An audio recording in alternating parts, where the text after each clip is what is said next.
Happy Monday. Good morning. Welcome into Payoff Pitch, Action Network's MLB betting podcast. We are presented by BetMGM. We've got a 12-game slate on this Monday. I'm your host, Brendan Glasheen, joined by two of our very best that cover baseball at Action, Sean Zerillo, author of Opening Pitch.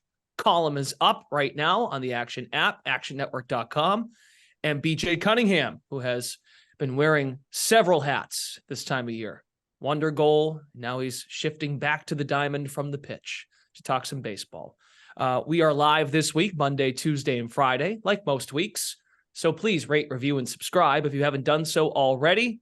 It is August 7th, so we continue to move our way through the stretch run. Fellas, let's dive right in. We've got a lot to get to. You're both in alignment on a best bet.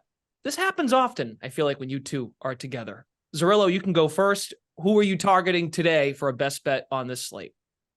Yeah, BJ and I have different data models in terms of how we project these games out, but I know we do use some similar data points, and I'm sure that we both see the underlying stuff plus metrics for Yuri Perez being so electric through a brief major league sample. 11 starts, the Marlins shut him down because he had surpassed his career high in innings pitch, but he's coming back here.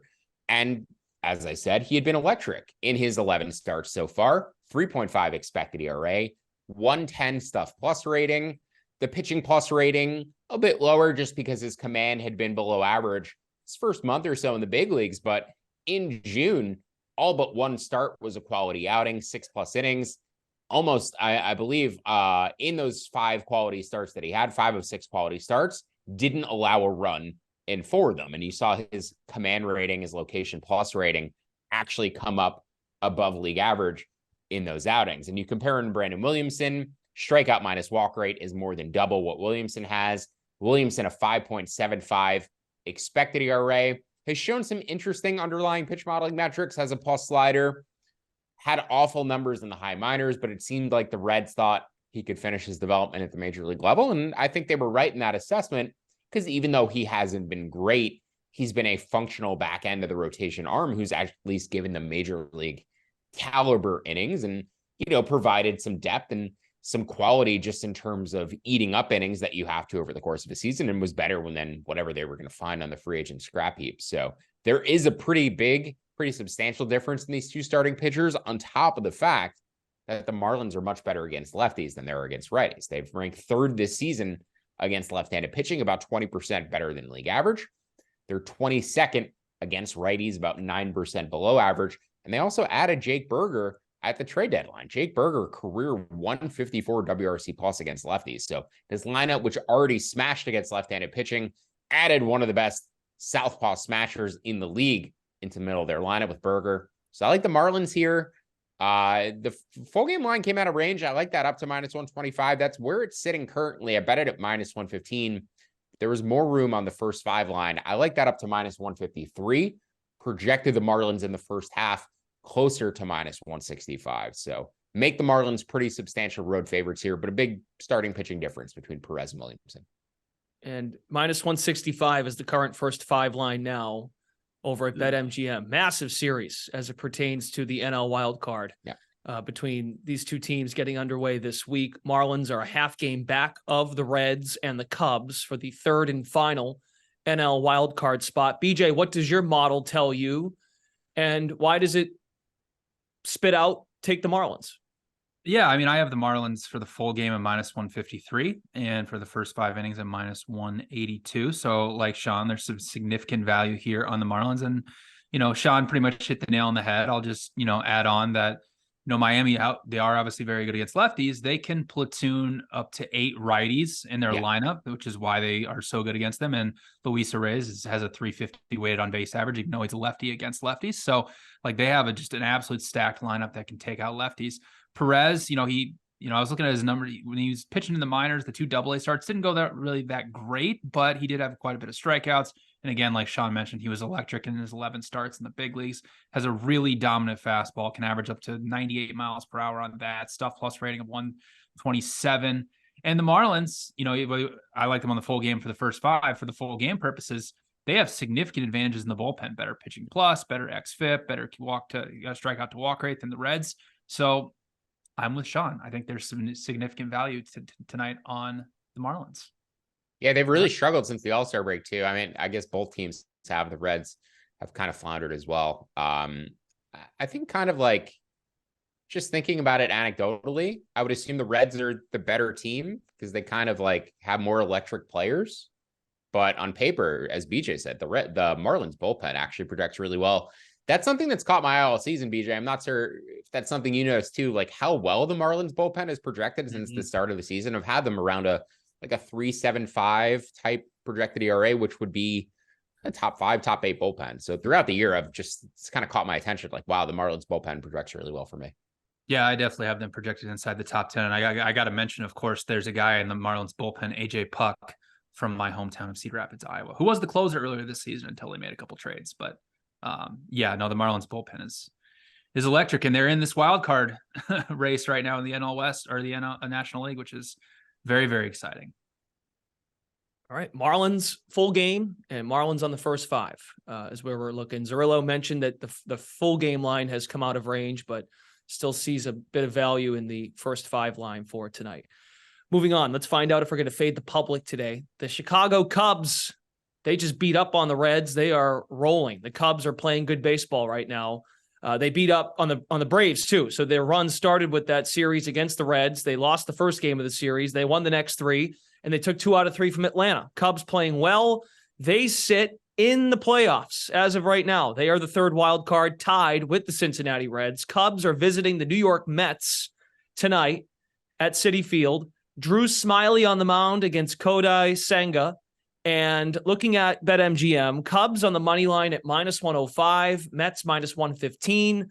Zerillo, the money piling in on Chicago, 76% of the bets, 99% of the dollars on the Cubs. People are catching on about fading the Mets. It's a little more obvious now with the headlines that they've sold off pieces. Is the line of -105 enough for you? Is there still value to take the Cubs, or are you shying away here? I think at current prices, you have to pass. I bet the Cubs overnight, and this is, I guess, our advertisement for why you should follow me in the Action Network app. I bet the Cubs at about +115 for the first 5 innings, +125 for the first 5 innings, +115 for the full game. Those lines have each dropped to about +102 for the full game and +112 for the first 5 innings. And I set my price targets at about +115 and +120 respectively. I also got a text from Anthony DeBono last night. Out of context, Cubs are about to be the most public dog in the history of dogs tomorrow. And Anthony was right in his assessment, but also I think the fact that the money line has actually moved in with all of that public action on them is a decent sign that the line was probably a bit overinflated. And just to begin with, but on top of the fact that the Mets seem checked out as the Cubs are surging, the Mets just look totally checked out offensively, barely scored in their series in Kansas City and Baltimore. The offense is not putting it together. On top of the fact that they're also playing these not AAA caliber lineups, but spring training caliber lineups, to be sure, with Rafael Ortega in center field, Mark Vientos with his 600 OPS getting in there and making mistakes at third base. So yeah, the Mets obviously trending in the wrong direction. I think the prices were right last night, but at current levels, I don't think you can justify a bet. You'd need that first 5 line to come up about 5 cents. That's the closest one to being in range, but compared to where I projected them, I don't see any value at this point. There is value overnight. Okay. Senga's actually pitched better at home. He's got a 2.40 ERA in New York, away ERA of 4.14. BJ, you got a read on this game? Is the price at a point now where the Mets have a bit of value, or is it a stay away spot?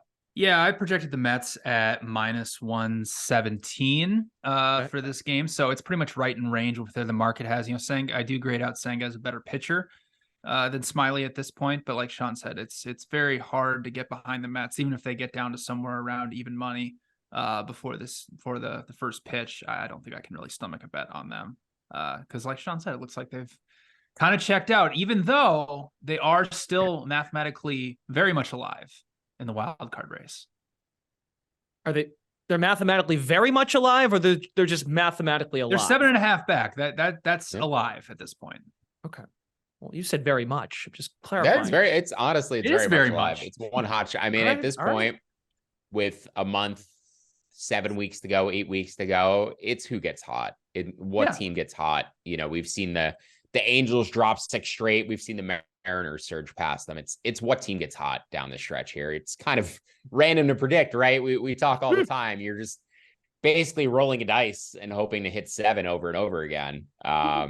It's at some point you're multiplying, right? If you have a 60% chance to win today and a 60% chance to win tomorrow, 36% chance you're going to win those 2 games back to back. Or it gets to a point where you just really kind of got to get lucky down the stretch. And with all of these teams hovering in these NL wildcard races and AL wildcard races, it looks like about 5 to 6 teams for about 2 spots in each league. Who gets hot? Like the pass line in craps, first roll. We'll take the 7s. I'm looking forward to the underdog segment. I would bet they don't pass on the Mets right now, though. Oh, okay. That's good. Even though they're very much alive mathematically. Very much alive. Yeah. BJ, Hi. Red Sox, they're home still. What a horrible weekend for the Boston Red Sox. Yeah. Wow.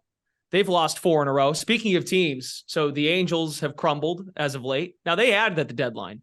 Chaim Bloom, I guess, was right. This team was not worth investing in. They've lost 4 in a row. But reinforcements are on the way. I told you this was going to be the narrative 2 months ago, that they weren't going to add anybody, and this was what we were going to hear. Well, Chris Sale looked good for the Worcester Red Sox, the Woo Sox. They got Garrett Whitlock coming back. Oh, but Trevor Story wants to stay an extra week down in the minors. Red Sox are home against the Royals. So now they can get right. Royals, Tigers, at Nationals are their next 3 series. But let's focus on tonight. Red Sox are minus 200 at BetMGM. Royals plus 165. Kansas City hasn't been good all year. But you're actually going to be fair, and you're going to take Kansas City because this Red Sox team has tossed openers in consecutive games. Pablo Reyes was on the mound yesterday. That was embarrassing. Yeah. I feel like I'm telling you why you should take Kansas City already. I don't even need to hear from you guys. Their bullpen is tired. They're relying on Nick Pivetta to go 8 innings every time he comes out of the pen for the second inning. That didn't happen on Saturday. But in all seriousness, why do you like the Royals tonight against Brian Bayo on the mound for Boston? Yeah, I mean, listen, in terms of teams that are hot, Kansas City Royals, I mean, they won 6 straight over a period of, now obviously they lost. They dropped 2 against the Phillies to finish out that series. But Cole Reagans will be on the mound for them tonight. He's pitched well this season. He's had 2 starts, pitched mainly out of the bullpen. But if you look at his numbers, his 2 starts comparatively to what he's done in the bullpen, they're pretty much similar, which is a 3.5 expected ERA pitcher. And, Reagans has 2 very good off-speed pitches. His slider and his curveball both have a stuff plus rating over 100, both allowing an expected weighted on base average under 240. The Red Sox are hovering around slightly above average against left-handed pitching. And listen, I love Brian Bayo. He's awesome. But when you dig deeper into his metrics, you start to question if he should be really this big of a favorite tonight. I mean, he's got a 4.1 expected ERA, 4 xFIP, which is, around the league average. Everything with him is designed to get ground balls. His main 2 pitches are a sinker and a changeup. He does have around a 57% ground ball rate, and that's great. But when you dig into his expected weighted on base average allowed and his expected slugging allowed, barrel rate allowed, they're all just around league average. And while he's burst onto the scene, I think the expectations for him coming into the season were kind of low because he was supposed to be a back end rotation guy for the Red Sox. And he's kind of popped, and now he's become, with obviously all those injuries you just mentioned, become kind of the main guy for them. Yep. But all the underlying metrics are just like, he's just kind of an average major league starting pitcher. And listen, the Royals, I mean, they haven't quit yet this season. I mean, over the last 30 days, they're 11th in Major League Baseball and weighted on base average.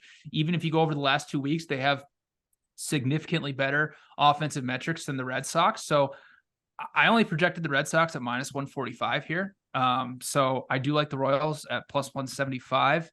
But my price cutoff target is 166 in terms of where I'd cut that off. So, but yeah, I think there's some decent value on the Royals tonight. And it's just Bayo's a little overvalued. Are you panicking about this team yet? 5 out? A little bit. Good. You're honest. They stink. That was horrible. No, they don't stink. Weekend. I just, that was. Yes, they do. It was not a great. They do. Did you watch Reese McGuire on the base paths on Saturday? What an embarrassment. That was embarrassing. I know Zerillo had the Red Sox on the money line. Now, thank you, Rafael Devers, the 3-run homer to tie the game. Yeah. Barrios stinks. I took the Red Sox first 5 and full game. Embarrassing base running. And they've been doing this all year. I was actually at a horror movie. I saw Talk to Me, which was great, but I came home and watched the Reese McGuire highlight, and that was scarier than anything I saw in the horror movie over an hour and a half. So yeah, terrible job base running. Guys getting thrown out on the bases like nincompoops is probably my biggest pet peeve watching baseball games, especially getting thrown out at third with 2 out. So yeah, it's bad. What made me feel better though, Brendan? What's that? Watching Giancarlo Stanton just go for a nice morning stroll as he was rounding third base and getting out by a mile at home. I know he's probably hurt and he can't run anymore, but that was beautiful to see. So you still just take pleasure as a Red Sox fan if the Yankees do something embarrassing, that makes you feel better and sleep better at night? Deflect, Brendan. That's what you always have to do. Well, that's fucking embarrassing, in my opinion.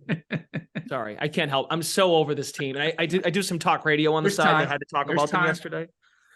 We got time. We just need to get things steered in the right direction. Well, if the Mets 7.5 back are still mathematically very much alive, then I guess Red Sox being 5 out in the AL wild card, they are very much mathematically alive. What I don't understand about the Stan thing, though, is like he can't turn third and round home plate, but he was playing right field yesterday. Yeah. Does that make any sense to anybody? No. Well, he's supposed to be there. He was supposed to be their DH for a long time, and I think they just had to play the outfield. Zerillo, do you have anything to add on why Kansas City is a good look tonight? Yeah, so the Royals, BJ mentioned, hot at the plate.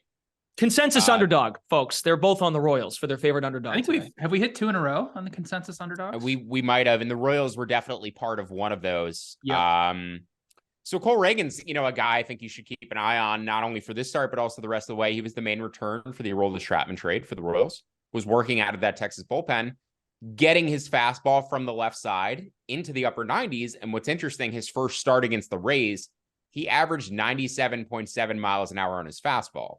The 2 top left-handed velocity leaders this year are Shane McClanahan and Jesus Luzardo, both sitting at 96.8 miles an hour. So he was a full tick above those 2 in that first start, dialed it back in his last start against the Mets. Seemed intentional, though, because when he needed 97, 98, it was still there. He was getting guys out with his secondary stuff, the changeup, the breaking ball. So I think Reagan's projects really well, but I also think there's some upside in his arm, too. If he's going to be able to pump it up to 97, 98 when he wants it, maybe even going into next year as he stretches out, as he becomes a full-time starter, because he started in the minor leagues. He's just working his way back from a relief role this year. It's very possible if he picks up that velocity even more, we're looking at a serious starting pitcher, a Tark Skubal level left-handed starter. So I'm high on Reagan's. I think he has a lot of upside. The Royals, as I said, also have been hot at the plate. So I like the Royals here in both halves. You can bet them down to about plus 138 for the first 5 innings. A bit higher for the full game, plus 159, just because I see a bullpen advantage for Boston.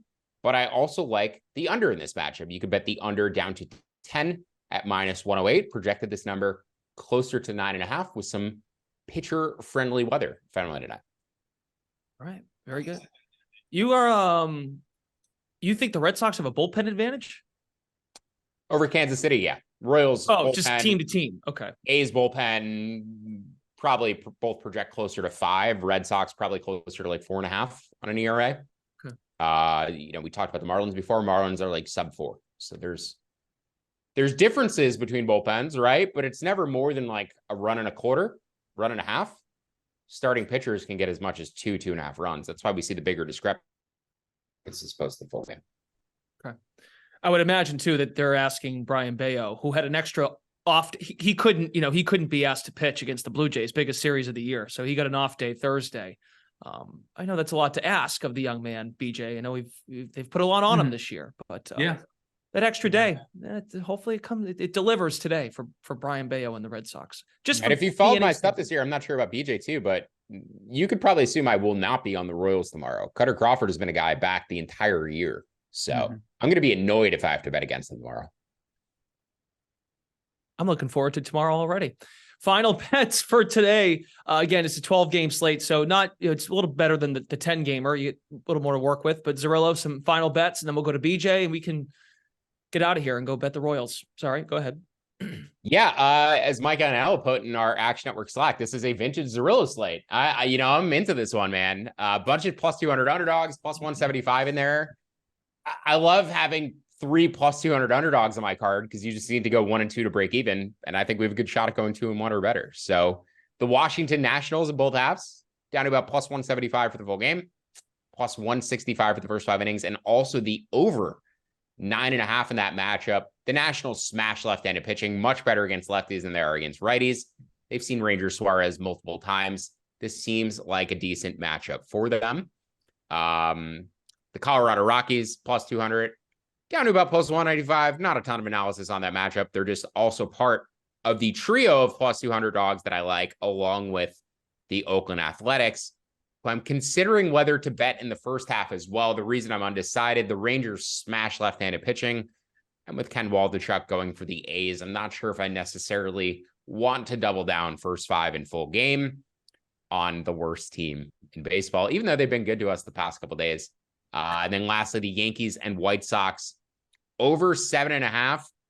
Dylan Cease was a guy we were betting on in June. We saw that strikeout rate come back up over 35%, which is where he was in his prime the past couple of years.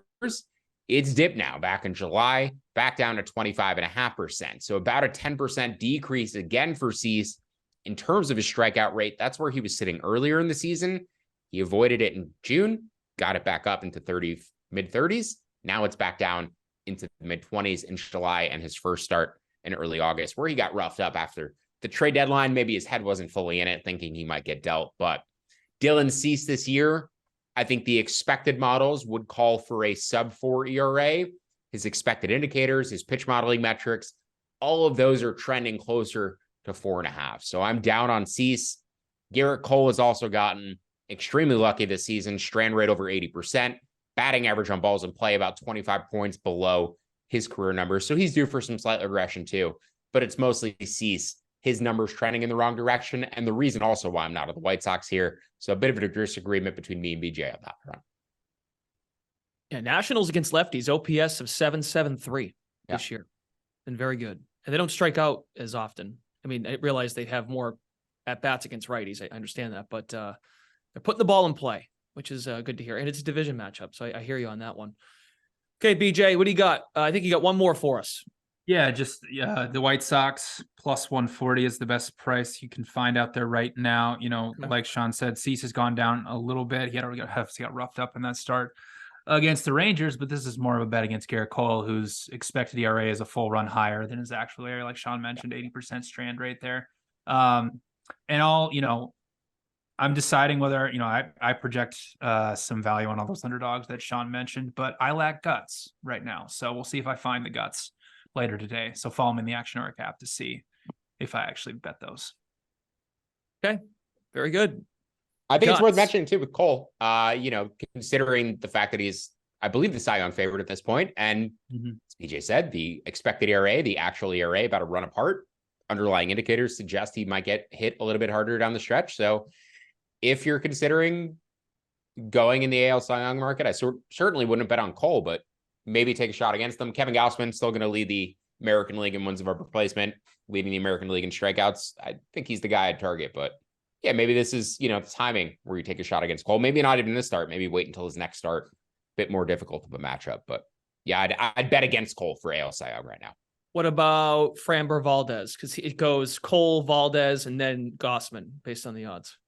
I'd still go Gausman on the odds. Okay. Framber, the no-hitter, I don't know how much that factors into voters' minds. Like if they're weighing 2 guys who had equal stats and one of them had a no-hitter on the season, if that's going to influence anything. But no, I have Gausman 25-1 preseason. I'm actually mad at myself for not betting Framber because I bet Framber the past couple of years. I bet Framber for wins leader, I believe, this year, but not Cy Young. But no, on the WAR leaderboard, I'd go with Gausman. All right. Very good. Garrett Cole, you get a slightly better price if you look around. He's at minus 190 at BetMGM. But to Zerillo's point, would you encourage if you could get Cole Are you more so? Is this a concern for Cole for the rest of the year? Meaning, if he doesn't pitch well today, would you then come back on a number on Cole, possibly? Yeah. Oh yeah. If he gets shelled today, and you get even money on him tomorrow or something, yeah, that would interest me for sure. Okay. I just don't think he should be minus 200 at this point, based on the underlying indicators and how he compares to everybody else. These guys are basically all the same. There's not a substantial difference between any of them, really. It just comes down to who pitches the best the rest of the way. So based on, the fact that Gausman is going to end up leading the AL in strikeouts and leading the AL in pitching WAR at the end of the year, I think that's probably the right bet to make. Okay. Blue Jays are playing well too. They had a really big weekend in Boston because they care and they're invested in winning important baseball. Feels like Cole chokes away the Cy Young every year too. So it's like when he allows the home run in the 6th or 7th inning. He still hasn't gotten one, so still waiting for his first Cy. Keeps finishing second. All right. Well, as Zerillo mentioned, it's important to follow these guys in the app, not just day of, but night before. And then, of course, his first pitches approach for several games today. If BJ has some guts, maybe he'll come in on some of those big underdogs later. Still searching. Soul searching or line searching? Searching for guts is what I'm doing. All right. Go to the bench. Sit on his bench and think about the big underdogs. Yeah. It's going to be a beautiful day here in Iowa. I might go sit on the bench and just think about it. Love it. Okay. Sean Zerillo, BJ Cunningham in the Action app all the time. Betting baseball. Go find them today at some point when they find guts. I'm your host, Brendan Glasheen. We are back tomorrow. I think it's Zerillo and DeBundo for Dinger Tuesday. So DeBundo will stop by. Hopefully he's not all tennised out and soccered out, BJ. Hopefully we get a sharp DeBundo tomorrow with good internet. Thanks to David Payne, our audio producer today. You all have a great Monday. Payoff Pitch returns tomorrow. We are presented by BetMGM. You have a fantastic Monday, everybody, and we'll talk to you again on the podcast tomorrow.